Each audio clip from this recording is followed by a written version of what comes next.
Assalamualaikum warahmatullahi wabarakatuh. Apa kabar sahabat beriman? Selamat datang di Al-Manhaj Channel.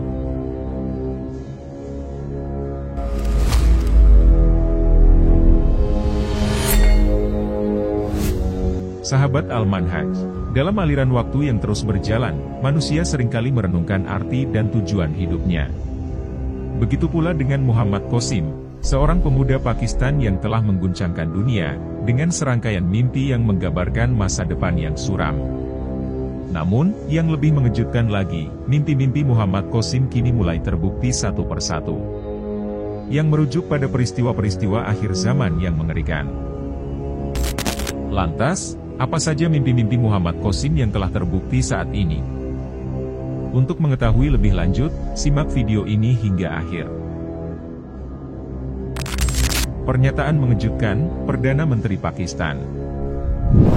Salah satu bukti adalah kutipan kata-kata Perdana Menteri Pakistan, Imran Khan, pada 7 Maret 2022. Yaitu saat menolak bujukan Presiden Amerika Serikat Joe Biden, untuk ikut mengutuk dan memberi sanksi bagi Rusia yang menyerang Ukraina. "Aku bukan budakmu," itulah kata-kata yang terlontar dari Imran Khan. Yang secara persis sudah diungkapkan oleh Muhammad Qasim 2018 yang lalu. Penegasan Imran Khan menunjukkan Pakistan tidak lagi akan tunduk dari dikte negara adidaya Amerika Serikat.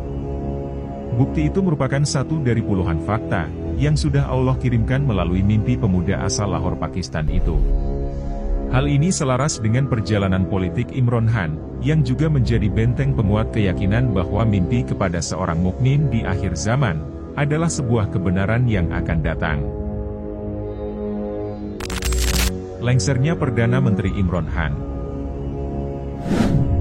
Bukti lain adalah Muhammad Qasim juga mengaku pernah diberi visi dalam mimpinya oleh Allah Subhanahu wa Ta'ala, bahwa pemerintahan Imran Khan bakal jatuh sebelum waktunya. Dan semua itu lagi-lagi terbukti saat ini. Imran Khan telah lengser sebelum berakhir masa jabatan Perdana Menterinya. Seperti yang digambarkan Allah Subhanahu wa Ta'ala dalam mimpi Muhammad Qasim beberapa tahun yang lalu. Semakin banyak mimpinya yang terbukti, justru membuat Muhammad Qasim khawatir pengikutnya akan makin mengkultuskannya. Sehingga dia menegaskan bahwa dia bukanlah calon Imam Mahdi, seperti yang dipercaya sebagian besar Muslim dalam kelompok gerakan akhir zaman, yaitu Gaza. "Aku seorang warga Pakistan biasa. Mimpiku memiliki pesan khusus untuk umat Muslim seluruh dunia." Begitulah kata Muhammad Qasim. Mimpi Muhammad Qasim, tentang Perang Dunia Ketiga. Dalam mimpinya di tahun 2017, Muhammad Qasim melihat kekacauan terjadi di Pakistan.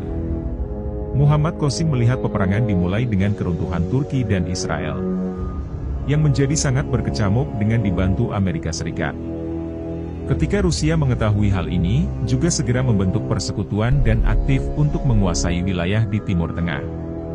Dengan demikian Perang Dunia Ketiga dimulai. India yang bersekutu dengan Israel menyerang Pakistan. Namun, Pakistan berhasil memenangi peperangan dan menguasai India. Setelah itu, Pakistan bersama sekutunya dari Malaysia dan Indonesia, turut dalam peperangan di Timur Tengah. Selanjutnya, Pakistan berhasil mengalahkan negara adidaya seperti Amerika Serikat dan Rusia. Kemudian, Pakistan mendapat kendali penuh atas Timur Tengah dan negara-negara Arab. Semua wilayah ini menjadi bagian dari Pakistan dan mereka mulai membangun kembali wilayah-wilayah tersebut. Kedamaian di seluruh dunia akhirnya tersebar merata setelah melalui perang yang dahsyat itu. Nubuah Rasulullah, tentang Ghazwatul Hind. Mimpi Muhammad Qasim bisa diibaratkan sebagai panduan bagi umat Muslim dalam menghadapi akhir zaman. Ia menggambarkan perjuangan melawan ketidakadilan dan pusat kebangkitan Islam. Karena itu, banyak mimpinya memberikan petunjuk mengenai apa yang terjadi di Pakistan.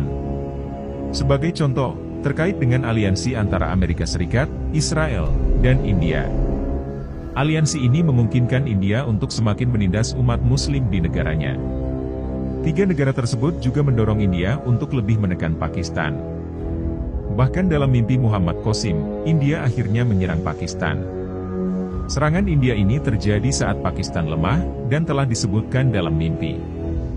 Hal ini sejalan dengan hadis Nabi Muhammad SAW yang telah dinubuahkan 14 abad yang lalu. Hadis tersebut memprediksi terjadinya Ghazwatul Hind, yaitu perang suci melawan India. Dalam bahasa Arab, Ghazwa adalah perang besar yang selalu dipimpin oleh Nabi Muhammad SAW. Ungkapan Ghazwatul Hind merujuk pada beberapa hadis sahih dari Nabi Muhammad SAW yang diriwayatkan oleh Sunan An-Nasai. Salah satu hadis sahih yang diriwayatkan oleh Abu Hurairah menyatakan, utusan Allah berjanji bahwa kita akan menyerang India. Jika aku hidup cukup lama untuk melihatnya, aku akan mengorbankan diriku dan kekayaanku.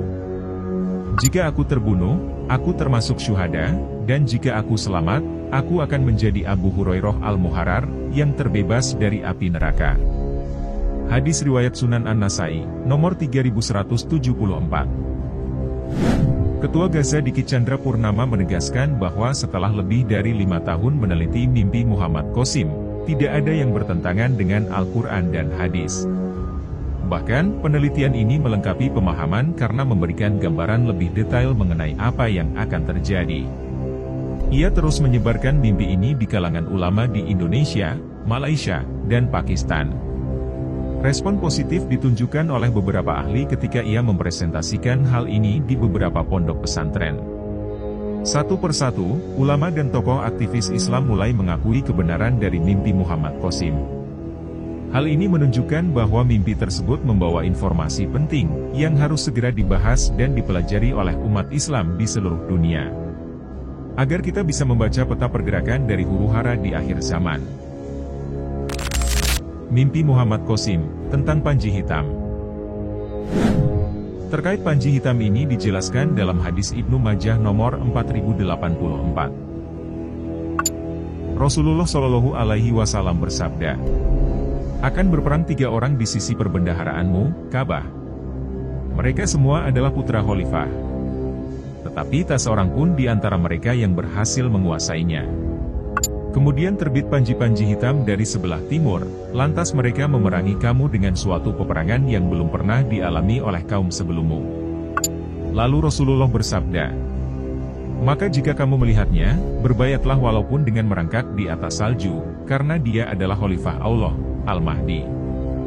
Dalam hadis ini disebutkan panji-panji hitam itu akan memerangi musuh dengan cara yang belum pernah dilakukan sebelumnya. Panji hitam ini kerap ditafsirkan sebagai bendera sebuah negara. Namun, menurut Muhammad Qasim dalam mimpinya, panji hitam itu adalah 3.000 jet tempur hitam Pakistan, yang dikerahkan dalam peperangan menghadapi musuh-musuh Islam. Meski ada orang-orang yang mempercayai Muhammad Qasim mirip dengan ciri-ciri Imam Mahdi, namun dirinya terus-menerus menolak disebut Imam Mahdi. Dia mengaku tidak pernah diperlihatkan visi mengenai Imam Mahdi. Dan dirinya tidak ingin menjadi Imam Mahdi.